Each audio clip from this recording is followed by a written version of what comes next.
Alright friends, welcome to PMC English.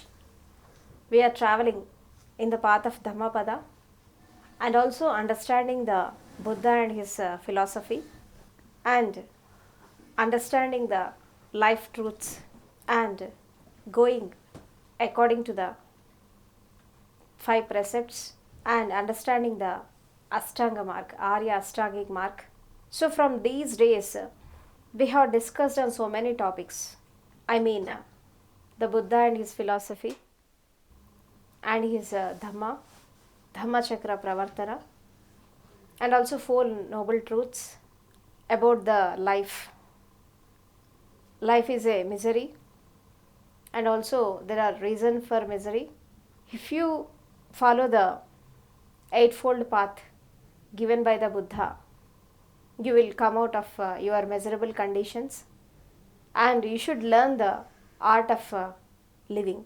Then we have discussed on various topics, how the Buddha influenced the modern psychology and also modern psychologist, and how he had explained about the outer world, about the nature and the nature of the outer world and the nature of body, mind and matter in a very scientific way.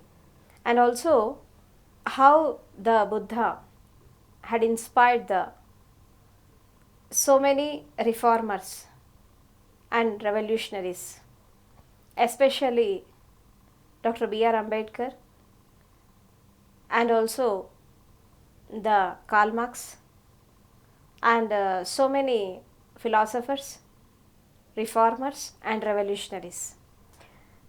How he had inspired the life of so many people.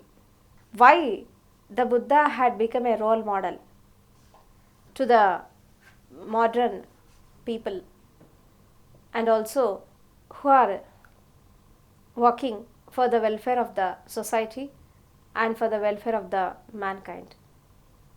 Why he had become a role model? Because he had given a new approach, new outlook in a very scientific way. What the Buddha had explained about the mind, psychology of the human beings, the layers of mind and also nature of mind and scope of mind. Now the modern psychologists are implementing the and coming to the same conclusion what the Buddha had told before 26 centuries ago.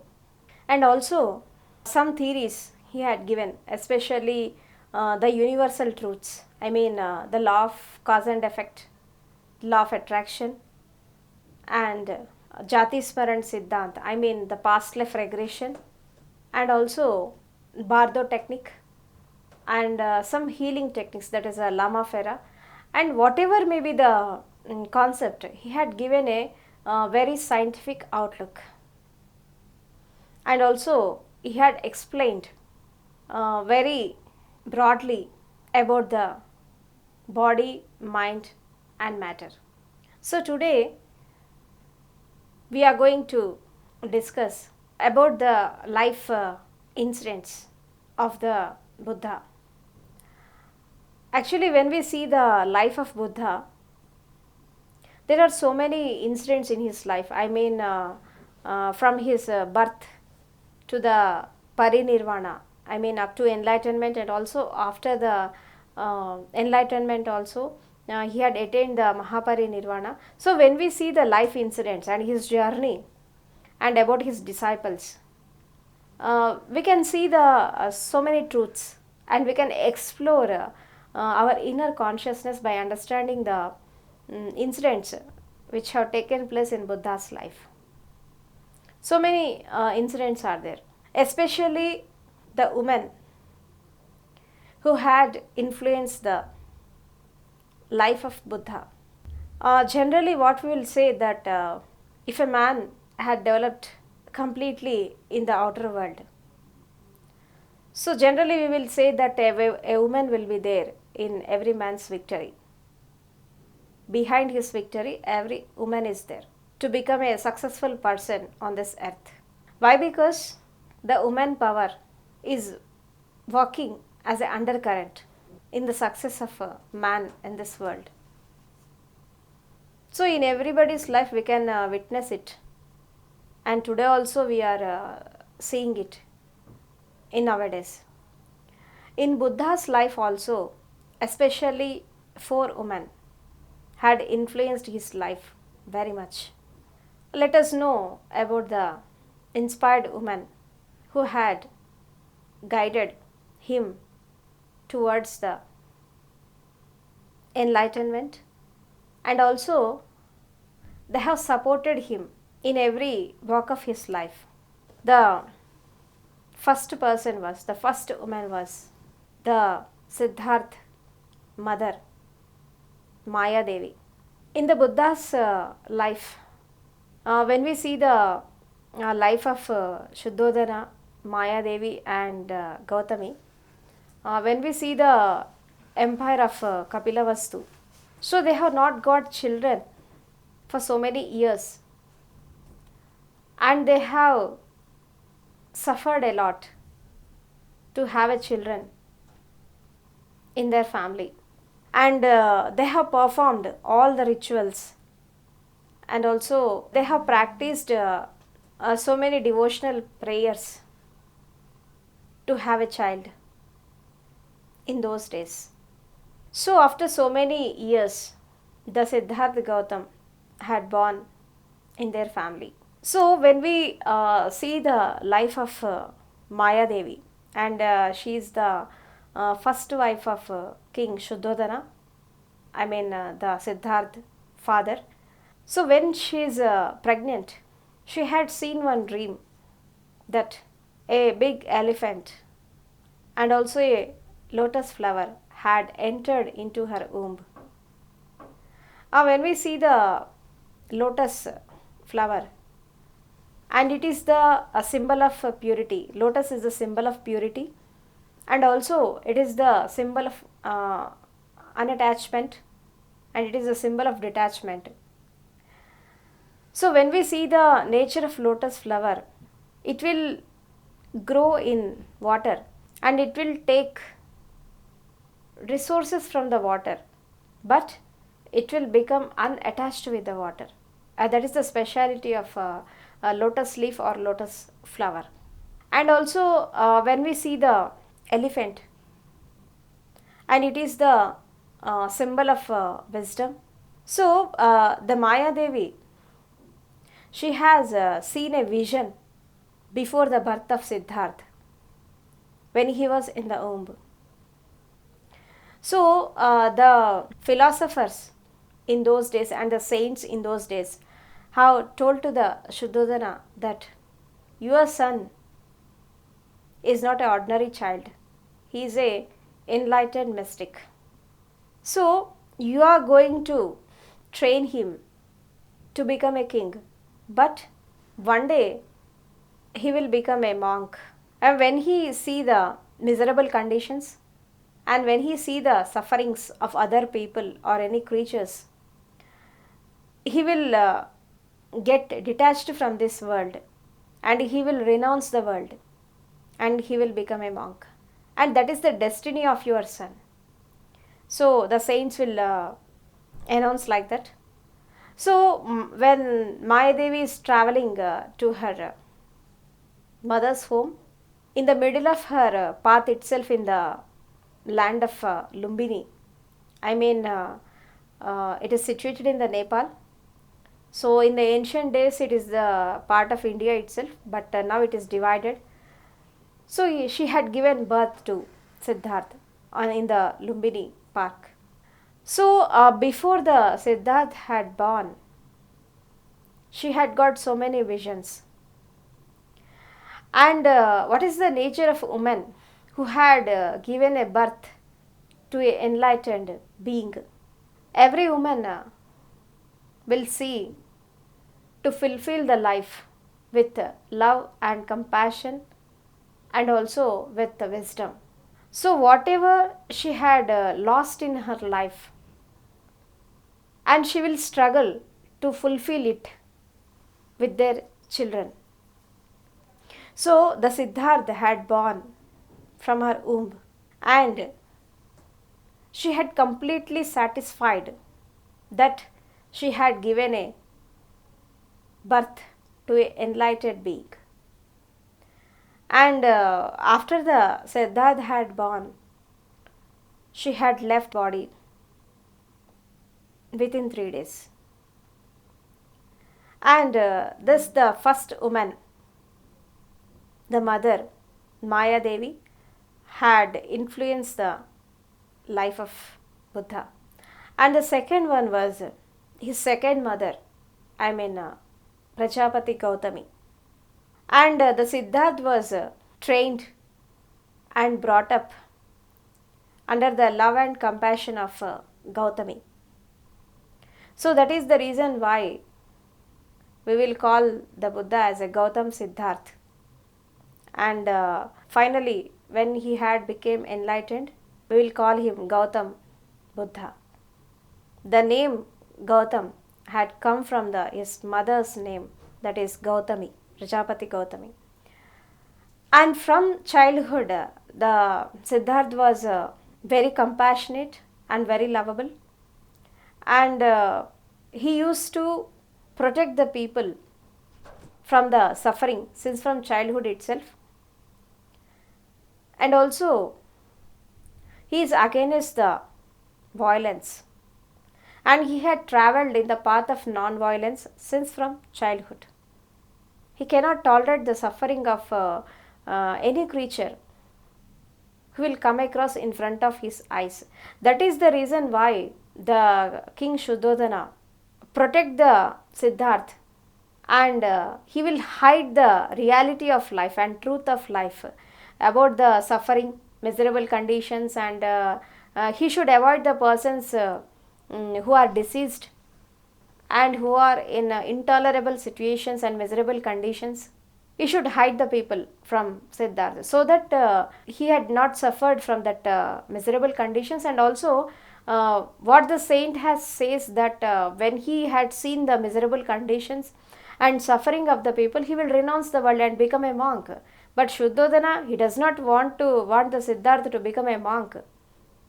Why? Because he is the king after the Shuddhodhana. So he had a dream like that. And he had hided all the life truths and also death also. Ultimately, he had hid the death also and suffering. And he had created a paradise surrounding the Siddhartha life. But how many days you will hide the truth? One day it will come in front of your eyes. That is what happened in Buddha's life.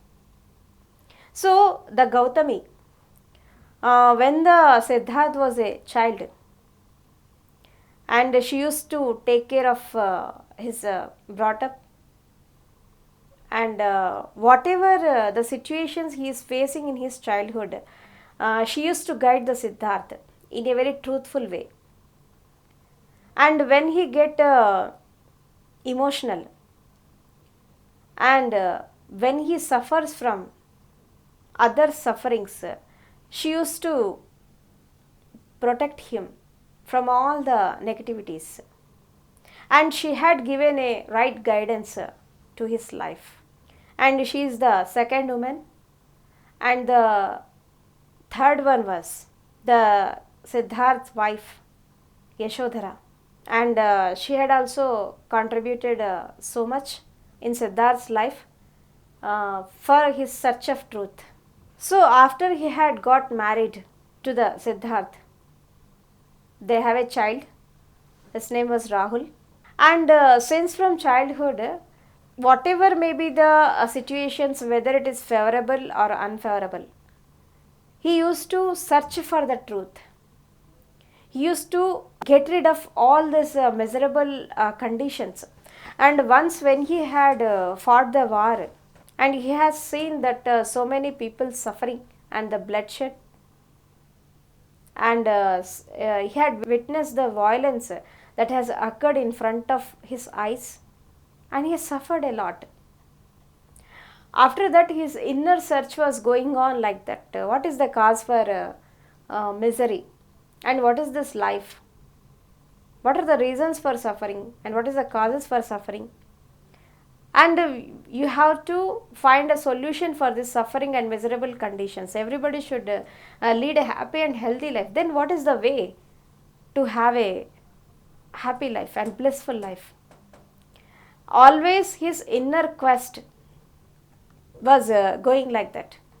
So once what happened, the king Shuddhodana, and he was interested to make the Siddhartha as a successor king after him. But the Siddhartha had told that, I don't know what is the rule and what are the duties of a king, and I don't know the conditions of the people in our kingdom. I want to see, I want to witness the reality of the people and the conditions of the people, so that I can understand them, I can solve the problems of the people. So once I will go out and I will see the reality of the people in the kingdom. So the Shuddhodana had given permission to travel in the whole kingdom, and he went outside. And he had seen so many horrible conditions. I mean, poverty, quarrels, and the deceased people, and also so many miserable conditions. And at last, he had witnessed the death also. When he had seen the death, he had came back to the kingdom, and the whole night he's thinking a lot. Is this the way the humans are living? And is this the essence of life? If this is not the essence of life, then what is life? What is truth?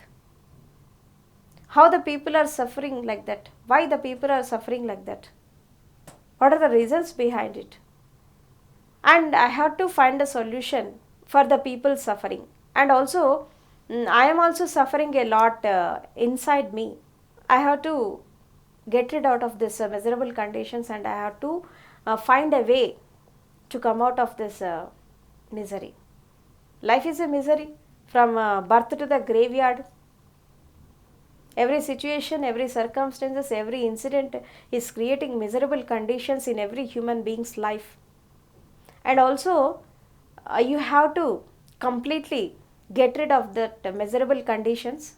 You should know the purpose of life, art of life, and also ultimately you will witness the art of dying. So these questions had arisen in Siddharth's mind, and on the same night he had left his home and he renounced the world. And while coming to the Siddharth's wife Yashodhara, she know that he is going to leave the kingdom one day, and she has prepared herself physically and psychologically, and given permission to the Siddharth to go in search of truth. She know very well. On that night, she had acted that she is sleeping, but she know that he will left the home. If she had awakened, he don't go. He will get attached to that son and wife. So she had acted that she is sleeping, but she was awake at that time, and she had informed the chariot rider Chena that he is going to leave the kingdom and this night. Prepare for that. She had informed to him, and she had acted like she is sleeping. So this Ashodhara given a opportunity to Siddhartha to go in search of truth, in search of life. She know very well about this, and she is the third woman. And the last one was when the Siddhartha has renounced the world. He had done sadhana for so many years and practiced so many techniques. but he had not attained the enlightenment. He is stopping somewhere. And he had practiced very hard techniques by starving, without taking food and water, and suffering the body in so many ways in order to get enlightened. So one day, when Siddhartha is meditating under a tree, and he had felt the thirst, and he went to drink a water from that river, the Niranjana river. His body was become so weak that he had felt down. It fell down. At that time, a woman came. Her name was Sujata, and she had seen him from so many days while meditating, while practicing different techniques. And she had seen him, and she had offered a food for him, but he had rejected. No, I don't want to take food before I got enlightened. So what the Sujata will say, your body is deteriorating, and I think if you continue this process, you will die one day. You won't get enlightenment. You need energy to your body. You need energy to your mind in order to meditate. So you take this food first. Then you will get some energy and you will continue your sadhana, your practice. So the Siddhartha had thought about this, and he had taken food one day, a meal, one time a meal, and practiced that meditation. And on Vaishakha Purnima, he had attained the enlightenment. So these four women, they are very much influenced the life of Buddha, and they had become a four pillars to his life to become a enlightened master in this world. So they have contributed so much. So in every man's life there is a woman behind that she will support him, and she will give suggestions, she will protect the family behalf of him, and that person will grow in the society. Not only in the spirituality, we can see the many revolutionaries, reformers. When we see the revolutionaries and reformers, we have seen their biographies and autobiographies and life histories. We have seen the women who had influenced the life of that person. So, respect the women, and they will give you support in 1001 ways. And life is not a independent process, it is a interdependent. So you have to go with mutual understanding, with right relations, and with love and compassion, and also with humanity. And both man and woman have to develop up to full extent, and also they have to contribute something by being on this earth, and they have to uplift the people who are suffering in so many ways. So there is no difference between the man and woman, both are same. The men and women differentiation we can see at the periphery level, I mean in the body level. But when we go in the psychological process, or when we go in the spiritual way, and when we see the energies, they are same. Bodies are different, but the energy is one. So both are equal, and this men and women should grow up to full extent in the society. They have to contribute something by being on this earth. And also when men and women will unite, they will become very powerful. That we can say that is male and feminine energies. Male energies and feminine energies, they contribute so much to the society. So they become complete. If man is alone, he is single. If woman is alone, she is single. When both unite, they will become the whole, and they will create wonders on this earth. So this is the life of Buddha and the woman who had contributed in his life. So understand this, go according to the life, and become enlightened in this life only. This is what the Buddha is saying. So friends, understand this and go according to that. So you have listened to my words with love and compassion. Thank you for that. Thank you very much.